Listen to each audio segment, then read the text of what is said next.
Hello and welcome दोस्तों। बात करेंगे आज कुछ ऐसे इम्पॉर्टेंट पॉइंट्स के बारे में जिन्हें आपको ज़रूर अपने ध्यान में रखना चाहिए। और अगर आप ETF में स्विंग ट्रेडिंग करते हैं या फिर इन्वेस्टिंग करते हैं ETF में, तो आपको इन कुछ बातों का ज़रूर से ज़रूर ध्यान रखना चाहिए। वो क्यों रखना चाहिए, चलिए सबसे पहले इसको हम डिस्कस कर लेते हैं।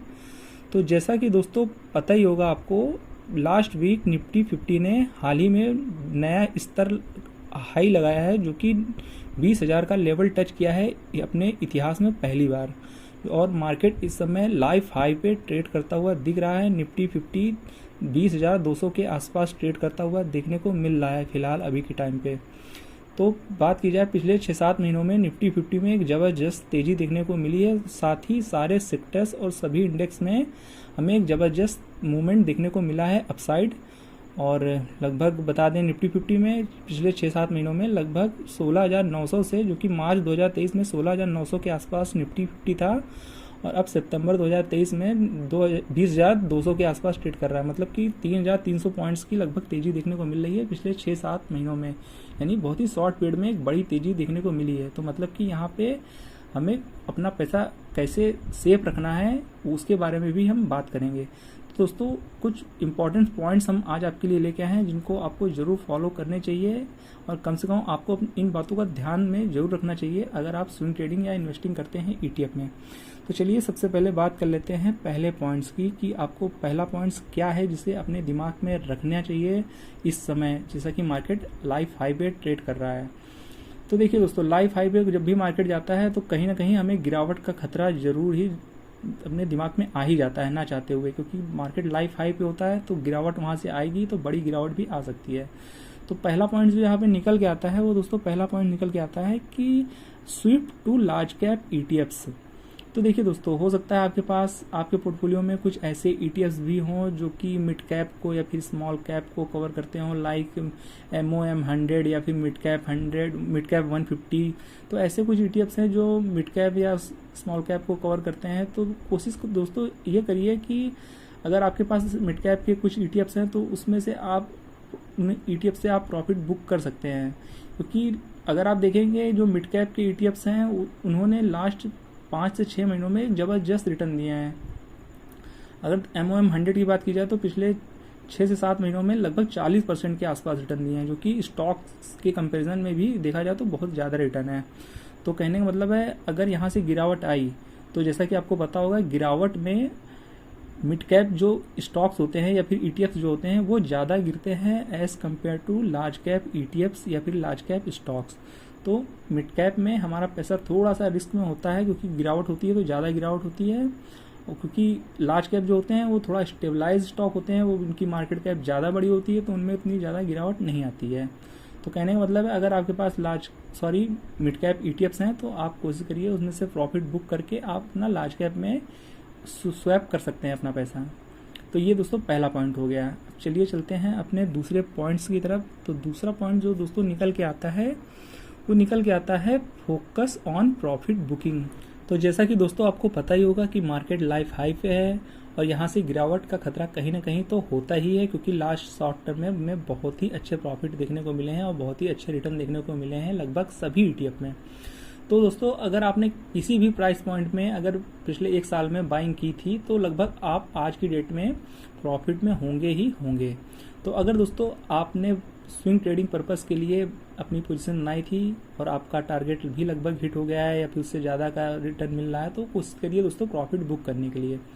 क्योंकि दोस्तों कई बार ऐसा होता है, आपको प्रॉफिट मिल रहा होता है पर आपके अंदर थोड़ा ग्रीड ज़्यादा आ जाता है। आप लेते शॉर्ट टर्म की पोजीशन हो, पर अगर आपको कभी कभी ग्रीड आ जाता है तो आप अपनी शॉर्ट टर्म पोजीशन को थोड़ा लॉन्ग टर्म कैरी करते हैं, और कई बार आपका प्रॉफिट भी लॉस में कन्वर्ट हो जाता है। तो ऐसे में आपको बुरा जरूर लगेगा दोस्तों।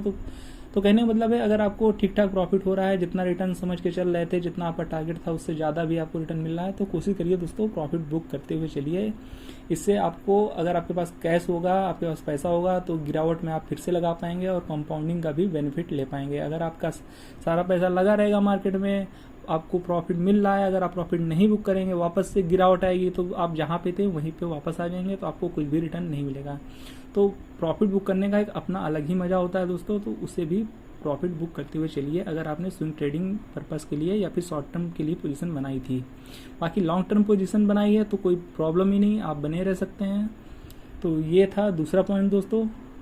तो चलिए अब बात करते हैं अपने तीसरे पॉइंट्स के बारे में। तो सबसे पहले उसे देख लेते हैं। तो तीसरा पॉइंट जो निकल के आता है दोस्तों वो ये है कि अवॉइड लमसम इन्वेस्टमेंट्स। तो दोस्तों जैसा कि आपको पता ही होगा, लमसम इन्वेस्टमेंट मतलब कि आपको कोई भी पैसा जो एक साथ नहीं लगाना है मार्केट में। आपको अभी के टाइम पे मार्केट लाइफ हाई पे है, लगभग सभी सेक्टर सभी इंडेक्स लगभग लाइफ हाई पे अपने ट्रेड कर रहे हैं और 52 वीक हाई के आसपास ही ट्रेड कर रहे हैं। तो कहने का मतलब है कि आपको बड़ा पैसा किसी एक प्राइस पॉइंट के किसी भी ETF में नहीं लगाना है।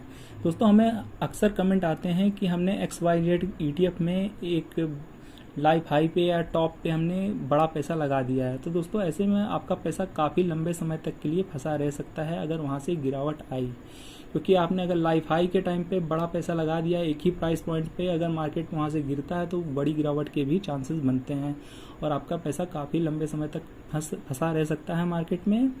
और आपके पास जैसा कि लमसम इन्वेस्ट कर रहे हैं तो आपको एवरेजिंग करने का भी मौका नहीं मिलता है ऐसे में। तो कोशिश करिए अपना रिस्क मैनेज करके चलिए। आपको जितना भी पैसा लगाना है उसको कई पार्ट में डिवाइड करके चलिएगा। और ये था हमारा तीसरा पॉइंट। तो चलिए अब चलते हैं हम अपने चौथे पॉइंट्स के बारे में। तो चौथा पॉइंट जो निकल के आता है दोस्तों कि यहाँ पे हमें चौथा पॉइंट जो देखने को मिल रहा है वो है व्यू फॉर लॉन्ग टर्म। तो हमें यहाँ पे जो अपना व्यू लेके चलना है दोस्तों वो हमें लॉन्ग टर्म का व्यू लेके चलना है। खासकर स्विंग ट्रेडर्स ध्यान से सुन लें, अगर आपको किसी भी प्रकार की पोजीशन ले रखी है या आपने हाल ही में पोजीशन ली है 1-2 हफ्ते पहले या आप लेने का सोच रहे हैं, तो दोस्तों आपको जो भी यहाँ पे पैसा लगाना है मार्केट में तो कोशिश करिए दोस्तों उसे लॉन्ग टर्म के लिए लेके चलिए। मतलब कि कोई जरूरी नहीं है कि आज आप पैसा डाल रहे हैं मार्केट में और आपको अगले महीने 2 महीने में उसमें एक अच्छा खासा रिटर्न देखने को मिलेगा। ऐसा कोई जरूरी नहीं है दोस्तों। हो सकता है आपका पैसा थोड़ा दिनों के लिए वेटिंग पे जा सकता है, मतलब कि मार्केट अगर थोड़ी बहुत करेक्शन पे जाता है तो आपका पैसा कुछ टाइम के लिए मार्केट में फंस भी सकता है। तो इस चीज़ का आपको ध्यान में रखना है। आपको तुरंत ही प्रॉफिट देखने को नहीं मिलेगा, ऐसा कोई जरूरी नहीं है। मिल भी सकता है क्योंकि मार्केट अभी अच्छे खासे मोमेंटम में भी है। मार्केट ऊपर भी जा सकता है, ऐसा नहीं कि सिर्फ नीचे ही जाएगा। ऐसा मैं बिल्कुल भी ये नहीं कह रहा हूँ, पर हमें दोनों तरह ही सोच के चलना है। कई बार क्या होता है हम सोचते हैं कि हम जो पैसा डाल रहे हैं आज की डेट में और 1-2 महीने में उसमें हमें अच्छा खासा रिटर्न मिल जाएगा, पर ऐसा होता नहीं है जनरली। कि जब भी हम पैसा लगाते हैं नॉर्मली वहाँ से गिरावट ही आ जाती है। अक्सर सबके साथ ऐसा ही होता है। तो ऐसे में क्या होता है हम वो फिर गिरावट फिर बर्दाश्त नहीं कर पाते हैं या फिर बहुत दिनों तक वो गिरावट हम बर्दाश्त नहीं कर पाते हैं, तो हमारा डिसिप्लिन कहीं ना कहीं लूज हो जाता है। तो स्विंग ट्रेडर्स दोस्तों कोशिश करिए इस समय अगर आप जो पैसा डाल रहे हैं तो कोशिश करिए उस पैसे को आप ये मान के चलिए कि आपका पैसा कुछ दिनों के लिए फंस भी गया तो आपको कोई प्रॉब्लम नहीं होनी चाहिए। तो ये था हमारा चौथा पॉइंट। तो चलिए अब हम चलते हैं अपने 5वें पॉइंट्स के बारे में। तो दोस्तों 5वां पॉइंट ये है कि अवॉइड फ्रेश एंट्री। दोस्तों हाँ, यहाँ पे आपको थोड़ा फ्रेश एंट्री अवॉइड करनी है। अगर आपने कोई पोजीशन कैरी कर रखी है तो वहाँ पे आपको प्रॉफिट बुकिंग पे फोकस करनी है। और अगर आपने प्रॉफिट भी बुक कर रखा है तो आपके पास जो भी कुछ लॉट आपने रोक रखा है तो उसे आप रोक सकते हैं, कोई इसमें प्रॉब्लम नहीं है। पर आपको फ्रेश एंट्री कोशिश करिए दोस्तों आपको अवॉइड करनी है।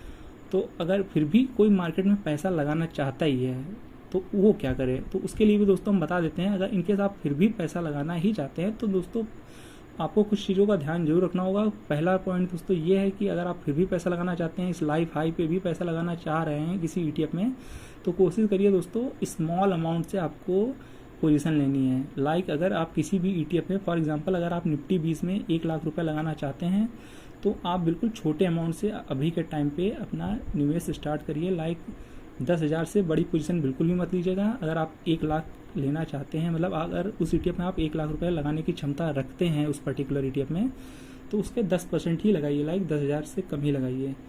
तो ऐसे में आप पोजीशन बना सकते हैं। और गिरावट आती है तो आपके पास 10 लॉट तो हैं ही है, तो ऐसे में आपको प्रॉब्लम नहीं होगी। गिरावट भी आती है तो। और दूसरा दोस्तों आपको मार्केट में वही पैसा इस समय डालना है जिससे आप 1-2 साल के लिए भूल सकते हैं। इनकेस गिरावट आती है तो आपको कोई पोजीशन ऐसा ना हो कि उस पैसे की आपको बीच में जरूरत पड़ जाए, आपको लॉस में अपनी पोजीशन काटनी पड़े। तो ऐसे में दोस्तों आप प्रॉब्लम फंस सकते हैं। तो कोशिश करिए इस समय आप जो भी पैसा डालें मार्केट में वो आपका फ्री कैश हो और उसे आपको 1-2 साल के लिए जरूरत बिल्कुल भी ना हो, तो वही पैसा आप मार्केट में डालिए। और अगला दोस्तों पॉइंट कि अगर यहाँ से बड़ी गिरावट आती है तो उस गिरावट को आप कैच कर सके, मतलब कि आपको कई बार क्या होता है बड़ी गिरावट में कुछ लोग बर्दाश्त नहीं कर पाते हैं, तो आपके अंदर इतना डिसिप्लिन होना चाहिए कि अगर यहाँ से 10-15% की गिरावट भी आ जाती है तो आपको उससे कोई प्रॉब्लम नहीं होनी चाहिए, तो आपके अंदर इतनी क्षमता होनी चाहिए, तो आप यहाँ पे लाइफ हाई पे पोजीशन बना सकते हैं इन कुछ पॉइंट्स को ध्यान में रख के। तो दोस्तों ये थे वो कुछ पॉइंट्स जो हम आज आपके लिए लेके आए थे दोस्तों। आई होप आपको ये पॉइंट्स समझ में आए हों दोस्तों, और हो सकता है हमसे कुछ पॉइंट्स मिस हो गए हों। अगर आपको कुछ पॉइंट्स ऐसे लग रहे हैं तो आप कमेंट बॉक्स में कमेंट कर सकते हैं, जिससे दूसरों को भी हेल्प हो सकती है। तो ये वो कुछ पॉइंट्स थे दोस्तों जिसे हमें आपको बताना जरूरी समझा था हमने, तो वो हमने आपको बता दिया है। और लाइफ हाई पे मार्केट है तो इन कुछ बातों को आप जरूर फॉलो करिए और कुछ अपने हिसाब से भी एनालाइज जरूर करिएगा दोस्तों। हो सकता है इनके अलावा भी कुछ ऐसे बातें हों जो हमसे मिस हो गई है, वो आप जरूर ध्यान में रखिएगा और कोशिश करिएगा। इस समय आपको एग्रेसिव नहीं, आपको डिफेंसिव खेलना है। आपको ज़्यादा एक्साइटमेंट में आके ज़्यादा मार्केट में पैसा नहीं लगा देना है, क्योंकि मार्केट इस समय लगातार तेज़ी में है, तो कई लोग इसमें ओवर कॉन्फिडेंट में आ जाते हैं कि और बिना सोचे समझे पैसा निवेश करने लगते हैं। तो दोस्तों आपको बिल्कुल भी लालच में नहीं आना है, तो सोच समझ के ही आपको मार्केट में काम करना है। तो दोस्तों ये था आज के बारे में वीडियो। आई होप दोस्तों ये आपको पांचों पॉइंट समझ में आ गए हों। तो दोस्तों अगर आपको वीडियो पसंद आया है, वीडियो आपने यहाँ तक देखा है, तो वीडियो को लाइक और चैनल को सब्सक्राइब करना बिल्कुल भी मत भूलिएगा। और दोस्तों अगर आपके पास डीमैट अकाउंट नहीं है तो लिंक डिस्क्रिप्शन बॉक्स में अवेलेबल है, आप वहाँ से ग्रो और जीरोधा में अपना डीमैट अकाउंट खुला सकते हैं। और वीडियो पसंद आया हो तो वीडियो को लाइक और चैनल को सब्सक्राइब करना बिल्कुल भी मत भूलिएगा। मिलते हैं नेक्स्ट वीडियो में, तब तक के लिए keep learning and be discipline.